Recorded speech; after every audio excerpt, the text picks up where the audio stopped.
Hello and welcome to my channel. If you're new here, then don't forget to subscribe. In this video, I will be sharing a video explaining what happened in 1948. Now, this is a video giving us an insight of how Palestine was stolen by Israel.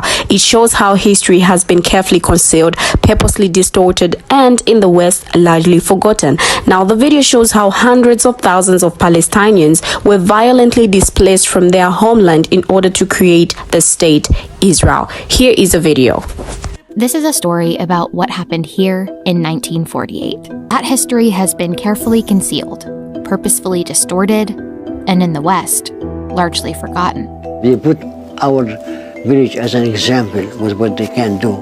The massacre in this village was one of many in a series of catastrophic events that became known as the Nakba, when hundreds of thousands of Palestinians were violently displaced from their homeland in order to create the state of Israel.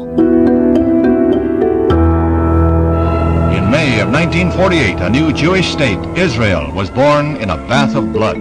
The borders of Palestine have been changed forcefully over time, but historically, this region has been home to Palestinians for centuries, with hundreds of villages and thriving cities. One of them being the central city of Jerusalem, with holy sites important to Jewish, Christian, and Muslim people. By the late Ottoman Empire, Palestinians living here were overwhelmingly Muslim, with minority Christian and Jewish native populations too. But regardless of religion, Palestinians were often referred to as Arabs, people of the Arabic-speaking world, despite their distinctive culture. Palestinians have long distinguished themselves as Ahl Palestine, or the people of Palestine. They developed a distinctive Arabic accent, they developed regional food, regional dress, and family ties.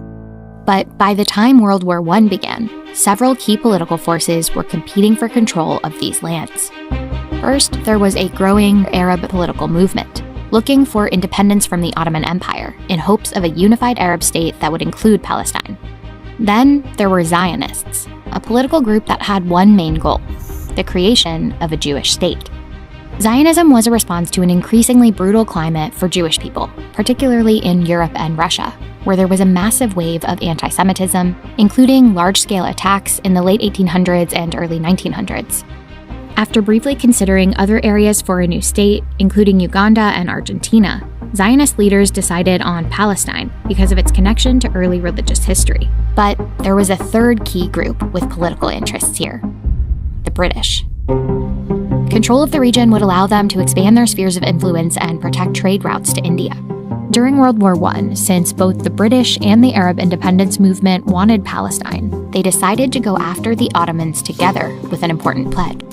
Through a series of letters in 1916, an Arab leader and a British official agreed that if Arabs would help the British fight the Ottomans and give the British economic and other foreign privileges in Arab lands, in return, the British would recognize and support an independent Arab state. Soon, the Arabs started doing their part in revolting against the Ottomans, making it easier for the British to move in. But the next year, the British issued a new declaration and betrayed the Arabs. In 1917, Lord Allenby conquered the Holy Land, and the Jews were promised a national home in Palestine. Without consulting the native Palestinian population, the British issued what's known as the Balfour Declaration, supporting the establishment in Palestine of a national home for the Jewish people. So instead of supporting the idea of Palestine as part of a unified and independent Arab state, the British pledged to help secure this land for Zionists. It was a strategic move. This declaration opened up a pathway for Britain to gain power in Palestine, under the guise that it was supporting the self-determination of another people, of a people in Palestine who don't reside there yet. As for Palestine's majority Arab population, the declaration referred to them as non-Jewish communities, who would be given civil and religious rights, but not political rights. A few years later, after World War I ended, Britain gained control of Palestine through a mandate that also required them to put the Balfour plans for Jewish settlement in motion. And they did. Between 1922 and 1931, the Jewish population more than doubled. The migration helped the Zionist movement gain steam, and a slogan took off: a land without people for a people without land. And it sends a message to Western leaders that the people who had been living in Palestine for generations could just be easily moved elsewhere. The idea was that those inhabitants weren't a people with ties to that land. Palestine was, of course, a land with a people. In 1931, there were more than 850,000 Palestinian Arabs in the region, still the vast majority. But with the rise of Hitler and the Nazi Party in particular, hate became a rallying call. Jewish flight from Europe became even more urgent, and Palestine started to see the biggest wave of Jewish immigration yet. Violence broke out, rooted in tensions over land. Jewish settlers purchased swaths of fertile land and evicted tenant farmers, creating a crisis of hundreds of thousands of landless, dispossessed Palestinian Arabs. Though Palestinians fiercely rebelled against both British colonial forces and Jewish settlers, they were brutally crushed by the British. They put in Palestine more troops to repress that rebellion than they had stationed in India at that time, all of India. These trooped thousands of Palestinians, including many of their leaders, and the British began training and arming Zionist militias to suppress the rebellion too. But the rebellion continued. So, in an attempt to prevent further Palestinian resistance, the British began to limit Jewish immigration into Palestine. This ended up angering Zionist extremists, leading to more violence. So, in 1947, after decades of trying to manipulate both Palestinian Arabs and Zionists to keep their control over Palestine, Britain gave up and handed the question of Palestine to someone else. To the United Nations also came the problem of Palestine. In recent years, this small country had been the scene of disorder and bloodshed. They figured, there is this new thing called the United Nations. Here, in your lap, Palestine, first gift. So the United Nations has now to figure out, how do you disentangle this thing that the British helped create? A UN special committee proposed the land be divided into two states, a Jewish state and an Arab state, with Jerusalem as a separate UN-controlled entity.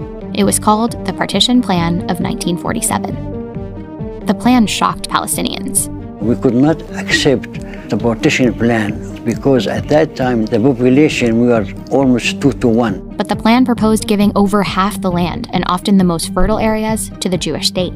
From a purely pragmatic perspective, the partition plan didn't make much sense for Palestinian Arabs. That wasn't the only problem with the plan.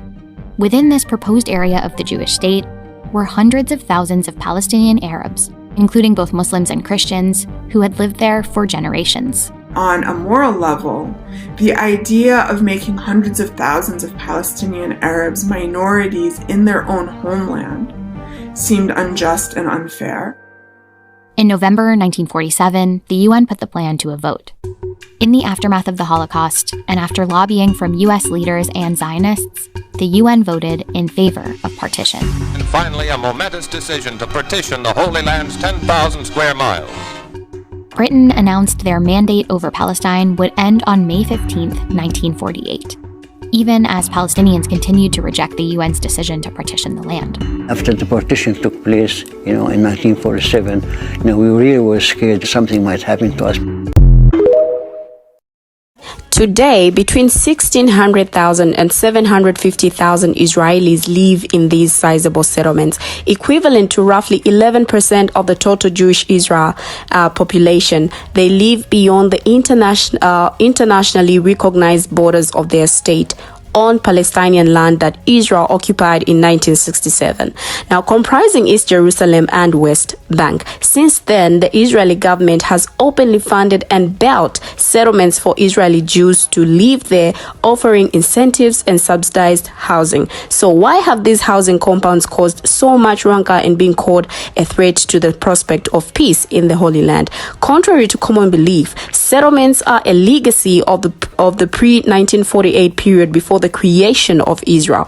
Now, in the 1880s, the community of Palestinian Jews known as the Yishav, pardon me if that's not the correct pronunciation, amounted to 3% of the total population. They were apolitical and did not aspire to build a modern Jewish state. But in the late 19th century, the Zionist movement, a political ideology, grew out of Eastern Europe, claiming that Jews were a nation or race that deserved a modern Jewish state. Now, the movement, citing the biblical belief that God promised Palestine to the Jews, began to buy land there and build settlements to strengthen their claim to the land.